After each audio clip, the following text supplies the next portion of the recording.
Good morning, Rethink friends. This is George Haymaker for Rethink Ice Cream. I'm here with Dr. Ryan Lazarus, who's a friend of the company's. He's a consulting nutritionist for us.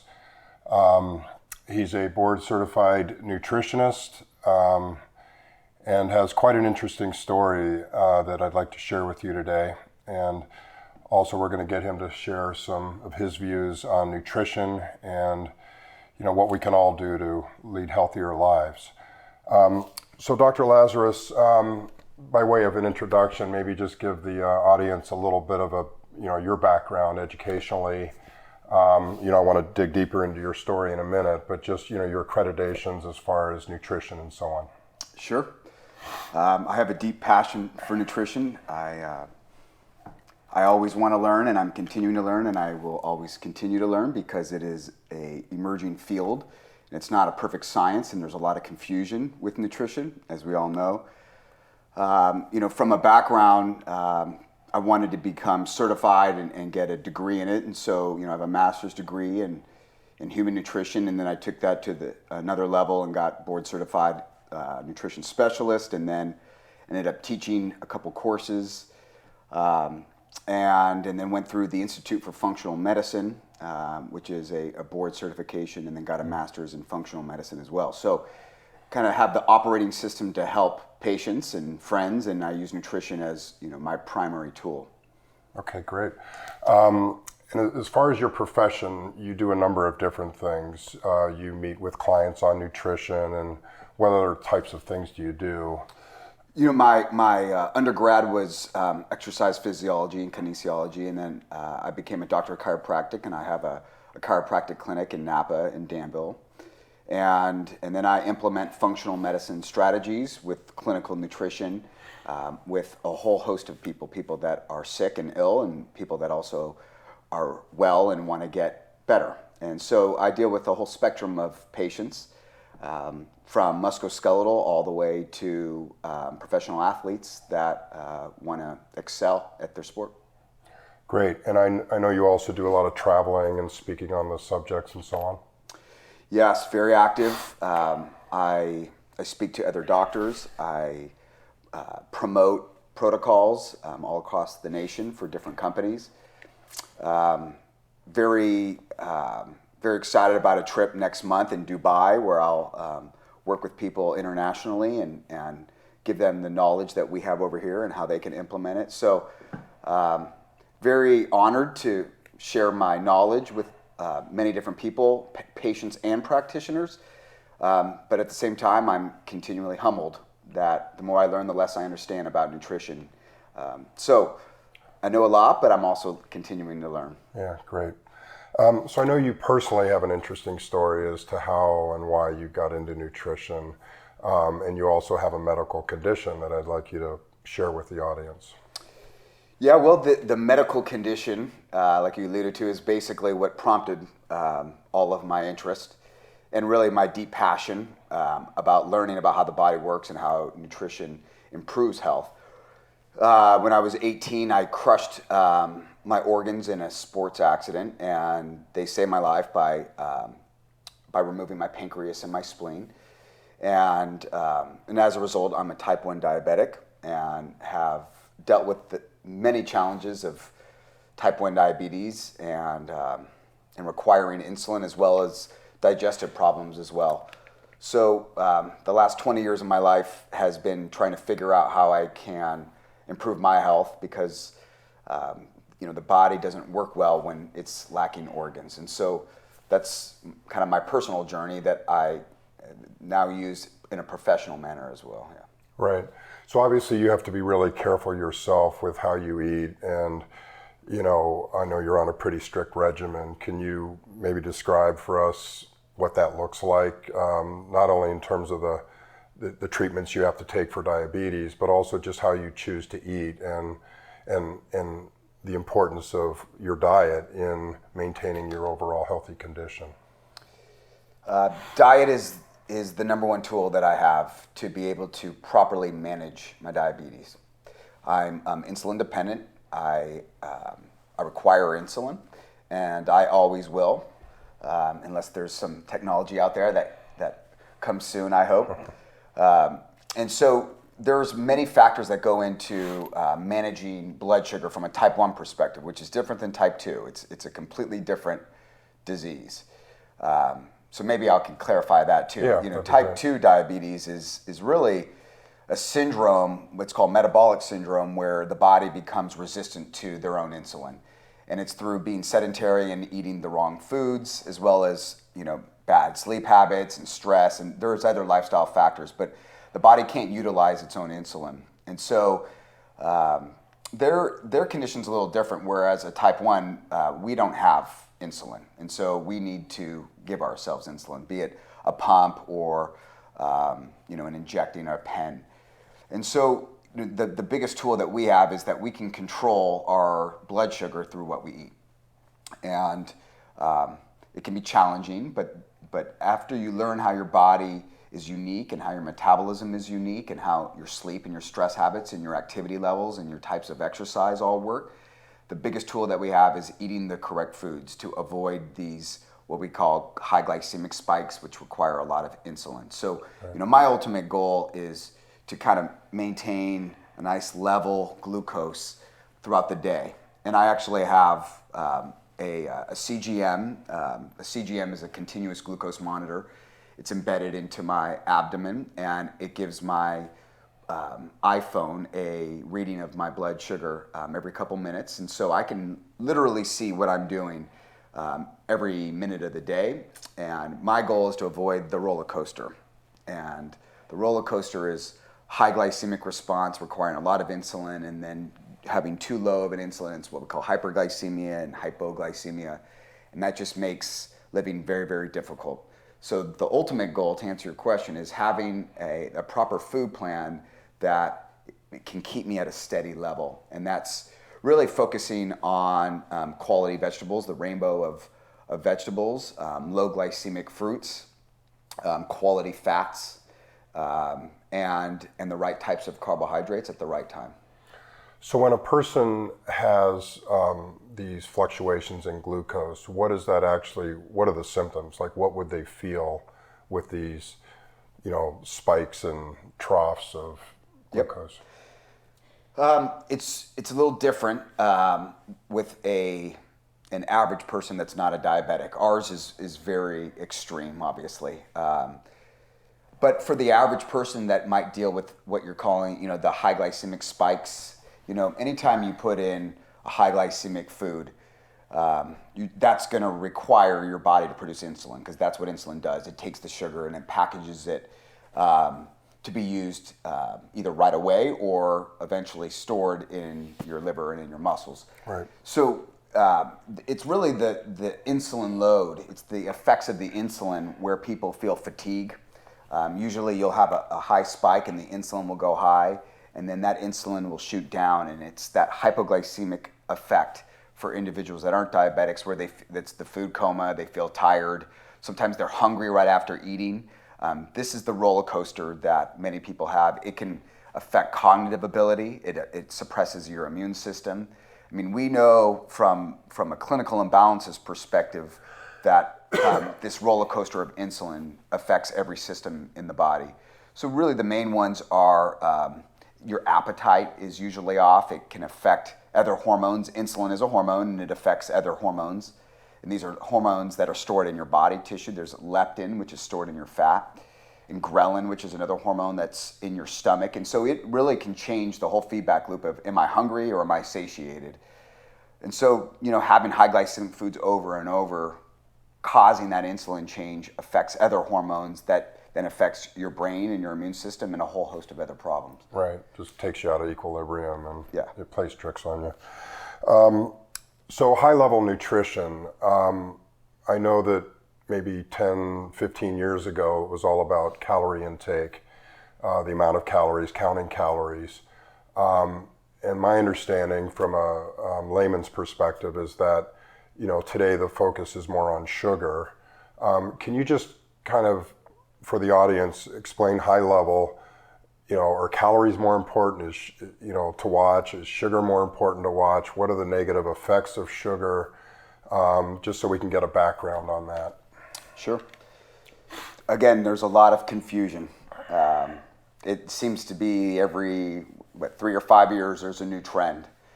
And the new trend is a ketogenic diet, right? The whole keto diet, which I know very well and I've used to my advantage for many, many years and can speak about it and speak about it nationally.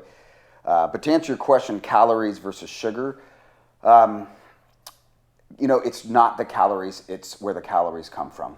And Michael Pollan wrote this, and it's 9 simple words, and I tell people this, be it practitioners at a high nutrition level or patients, it's eat real food, mostly plants and not too much.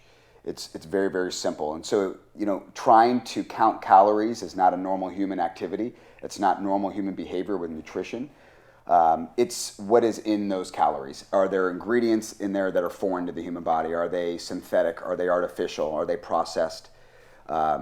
And in terms of sugar, to answer your question, sugar is very catabolic on the body. So like I alluded to, it can suppress your immune system. It can affect your hormones. It can affect your brain.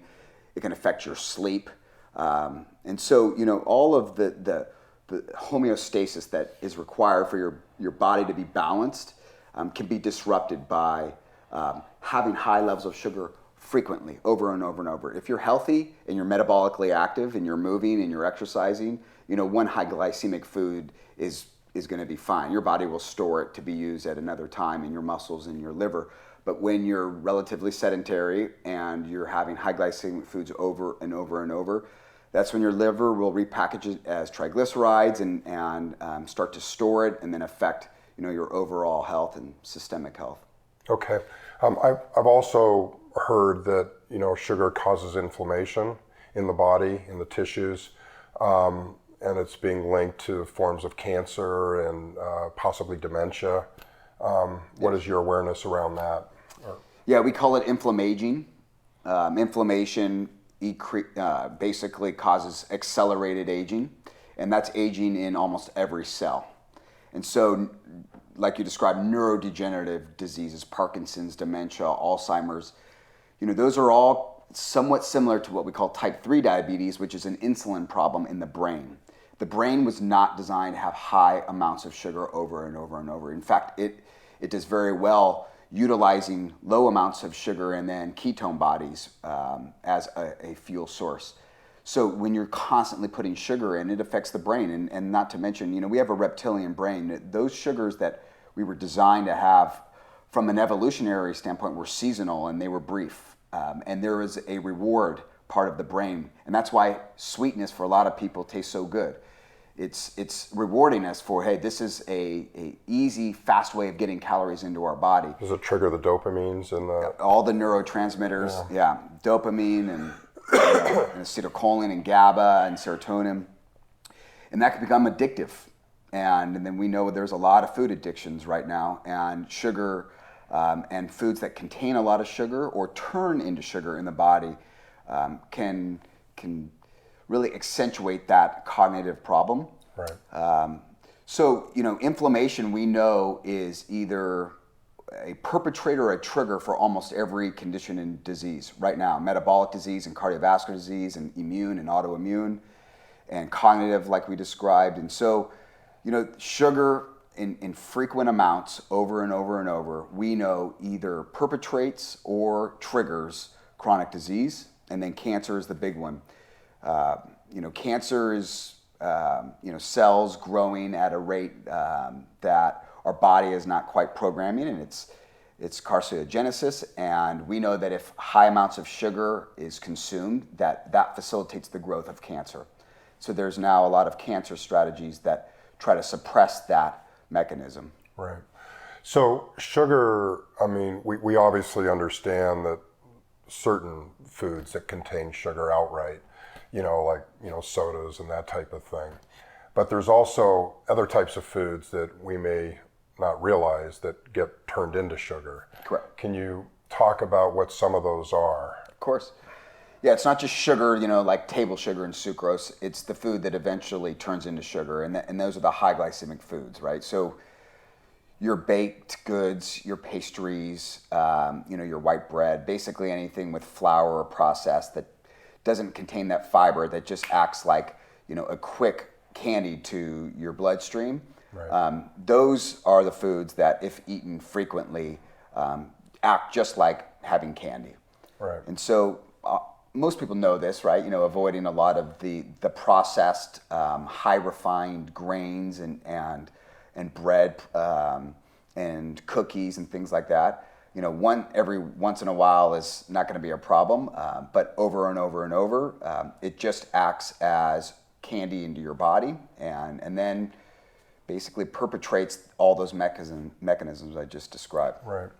So when you design your nutrition plans for your clients, what I keep hearing you say is that you can indulge in some of these foods, but it's all about balance and that type of thing. So let's talk about ice cream. You probably wouldn't design ice cream into a nutrition plan, but I hear what you're saying is that it's okay occasionally to have an ice cream or a dessert. Absolutely. My philosophy, every patient is different, right? So there are certain patients that you would want to refrain from for a certain period of time. But for the average person who, let's just say, is metabolically healthy, ice cream is a very acceptable treat. And I love ice cream, and I don't know many people that don't. And so, if you can come up with a formula that satisfies all the pleasure of ice cream with really unique flavors, but doesn't have a lot of those harmful ingredients, that is something that I'm looking for to advise or recommend to patients to have at a reasonable level. Right. So when I came to you and said, would you be interested in working with us at Rethink, the first thing you asked was, well, send me some samples and send me all the nutritional facts, ingredients, so that you could look at them. So compare the Rethink formulas to ingredients to a traditional ice cream and why you think it is favorable. Sure. There's a lot of sugar in ice cream, as you know, and that can create a glycemic response. There's also unwanted stabilizers and other ingredients that preserve shelf life, and so and there's also the food industry is very, very clever, and they also know and have heard this sugar conversation, so they'll put in sugar aliases or sugar alternatives, and the big one right now are sugar alcohols, like erythritol, maltitol, xylitol, erythritol. They're called polyols. They're ending in OL, and they're different. They're metabolized differently, and they don't have the glycemic response like cane sugar or table sugar. But having had those before and eating the ice creams that contain those, or bars that actually contain them, they upset my stomach. They're poorly absorbed in the small intestine, and so they often cause gas and bloating, and for some people, nausea and feeling really sick. Right. And I'm not one of those very highly sensitive person, but if I have a bowl of ice cream that contain those sugar alcohols, I don't feel well. And a lot of patients have also reported that as well. So I generally say, hey, a bar with a small amount of it, or half of a bar, or ice cream, a small amount is probably favorable. But when you're eating ice cream regularly or having more than just a small serving, those sugar alcohols can cause a problem. So, right. So when I'm looking for an ice cream, I'm looking for quality ingredients and a low glycemic effect that is not going to cause gastric upset and distress. Right. So the characteristics or attributes of Rethink that you would point towards that would cause you to recommend it would be the fact that the sugar content is about a third of traditional ice cream, typically 7 to 9 grams per serving, where traditional ice cream is over 20 per serving. About half the calories, the lack of sugar alcohol and artificial sugars, and then for you personally, the fact that it's low glycemic. So you've actually tried the ice cream, and what effect did it have on your blood sugar? Since it's sweetened with agave nectar or agave syrup, which is primarily fructose, there's different compositions, but the majority of agave is anywhere from 50 to 70% fructose, is going to be a slower glycemic response. But let me clarify. All fructose is metabolized by the liver, whereas sucrose and glucose is rapidly metabolized. So it has a lower glycemic index, versus typical cane sugar. It's around the 50 to 60 range, where sucrose could be 100. So my response from a diabetes perspective or blood sugar perspective is lower. I have a slower release of blood sugar. Since it is fructose, though, it is a little bit delayed. So, fructose, like I said, it's metabolized by the liver, so it will raise your blood sugar, but it might be, an hour to 4 hours later, depending on the volume of ice cream that you eat and when you eat it versus other foods. So, for me, it still raises my blood sugar. I need to eat a reasonable amount of it, just because it's ice cream. I still have it in reasonable amounts. And I watch my blood sugar, maybe 3 to 4 hours after. So it is an advantage over traditional ice cream in that it's not going to raise it rapidly, but it still does raise it. And that's where I advise, my patients and my friends, be reasonable with the amount. Having 2 pints of ice cream, is never healthy for anybody. Right. That's something that I would do, have 2 pints of ice cream, but I think the audience knows about my issues with addiction. So how about some of the other attributes of the Rethink ice cream, the whey isolate protein, green tea extract, prebiotic fiber, because a lot of other ice creams, most don't have that. So can you speak about the benefits of? Sure. Yeah, when you sent me the nutrition facts and I looked at it, and not to mention, you sent me samples and I tasted all of them and I love the flavors. That's also really important, obviously, is that the ice cream tastes great. I haven't had a lot of those flavors in ice creams, and my family loves it, and we actually had a Christmas party with friends over, and they all love the unique flavor spectrum as well. The benefits of the other ingredients, prebiotic fiber, prebiotics are really defined as undigestible starches that feed a already existing colony of bacteria in your gut. So we all have bacteria in our gut. This is called the microbiome, and it's over 100 trillion different types of bacteria. And it really is one of the most important parts of all human health is the diversity of bacteria that resides in our gut. Oh. And many of you have heard about probiotics and putting in that good bacteria, right, be it a capsule or a yogurt, food. Yeah. There's prebiotics that actually get they're not broken down like they are in. Let me rephrase. Prebiotics are undigestible, and so they escape the digestion process, and they actually feed the good bacteria. And so prebiotics come in many different types of vegetables and starches. And you guys use inulin, and inulin is known for supporting a healthy microbiome. And then there's the green tea extract, and many people have heard about green tea.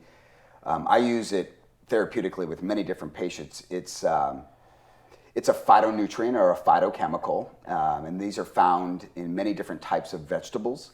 And phytonutrients are broken down in different classifications. I will spare you all the details of the family of these, but you have polyphenols, and of polyphenols you have flavonoids, and of flavonoids you have a different spectrum, and EGCG is called epigallocatechin gallate, and it's one of the most medicinal properties of a flavanol. And it is known for many different therapeutic mechanisms, but really it's an antioxidant. It supports a healthy metabolism, and it supports healthy immune function. So Anytime that you can consume green tea, the real bitter green tea, it can confer a lot of beneficial benefits. And anytime you can put it in there and to add to another formula like that, then it can't be a bad thing. Right. And what about the protein? Because I know, some people either don't eat animal protein or they just don't get enough.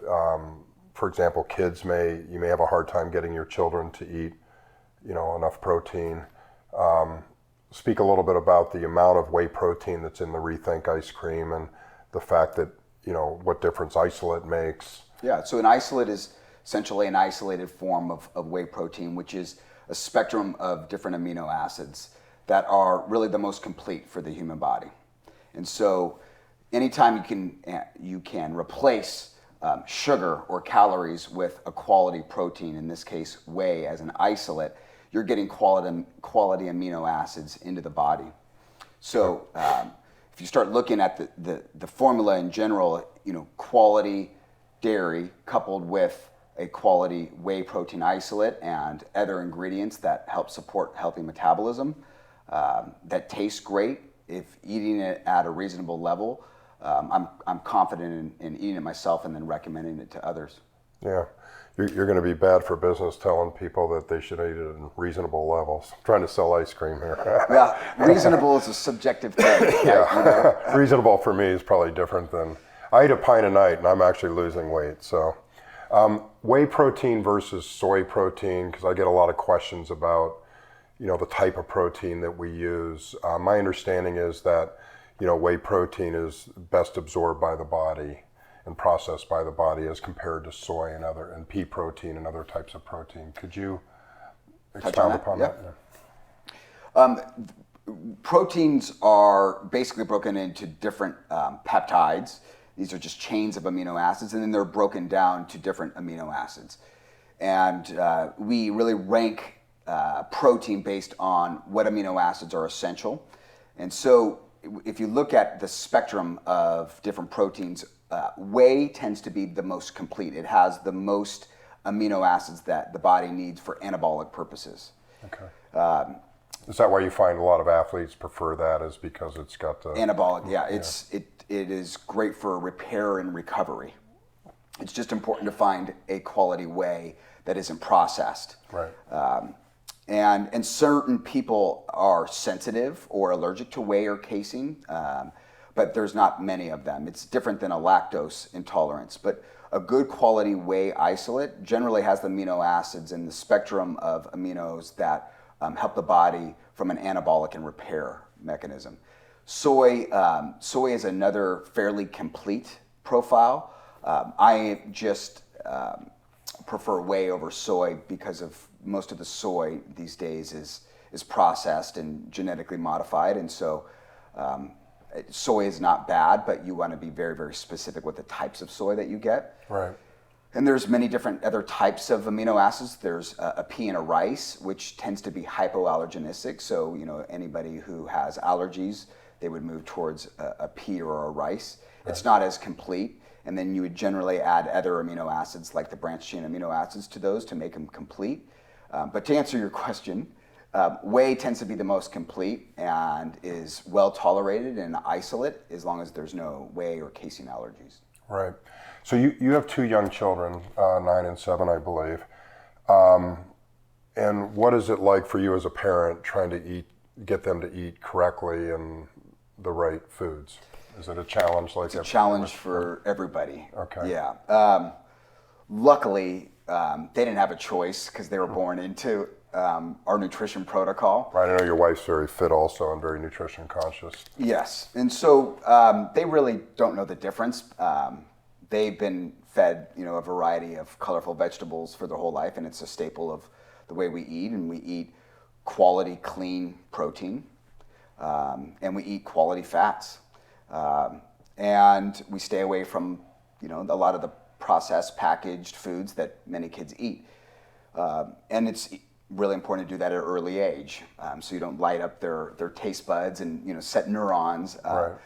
But you can still, for kids that are a challenge, you can still reset those taste buds. It just takes diligence, and that's another topic. But ice cream, I'm confident giving them some ice cream and knowing that the ice cream in there doesn't have a lot of artificial ingredients and processed ingredients, and they love it. And You mean the Rethink ice cream? of course. Okay, you didn't call that out by name. So I would assume before you met me and we started working together that your kids would occasionally have ice cream, and you feel better about giving them Rethink ice cream than the brands that you used to give them? Yeah, absolutely. We've been to parties and we've been eating out where they've had other, I guess, competitors, or I don't want to say anything bad about another competitor, but they didn't feel well, they didn't sleep well, their stomach hurt, and so anytime I can give them a treat like that I know has quality ingredients like Rethink, that's a no-brainer to me. Yeah. So for a child, if they were to eat a traditional ice cream with 3 times the amount of sugar, and also the type of sugar where it's probably going to spike their blood sugar, what effect is that? Let's say they have it at night. What effect is that going to have on them versus Rethink? That are you going to see a difference in the child in terms of their behavior and because of the difference in sugar intake? And yeah, I think we all seen what sugar does to children. They're very sensitive to it. So yeah, most people are eating ice cream at night. Not all the time, but it tends to be a treat for many people after dinner. And so, giving them 2-3 scoops of a traditional ice cream with high amounts of sugar changes how they sleep. It changes the productive of how they sleep, and sleep is crucial for everybody, especially kids and children. Right. It's really how their body repairs, and it's how the neurons repair themselves. And so doing that frequently can really change their immune system and their ability to rest appropriately. Right. So, having a reasonable amount right. is what we advocate. But yes, it would be an advantage over a classic ice cream that has a lot of sugar that then changes the effectiveness of their sleep right. and behavior and energy. Right. So we're coming to the end, and thank you so much for your time today. It's been really educational. So Rethink, you mentioned about all the different flavors that we have, and some of them have some interesting, I think, ingredients used as flavoring components, like cardamom and turmeric. And talk a little bit about that in terms of some of those healthier ingredients that we're using to flavor the ice creams. Sure. Yeah, there's very unique flavors, like I mentioned. The ginger turmeric, I've never had an ice cream like that. And I can speak all day about the benefits of ginger and turmeric and the anti-inflammatory properties of it. The flavor profiles are different and unique, and the ingredients you use are quality ingredients. And so I can feel great about eating it myself and recommending it.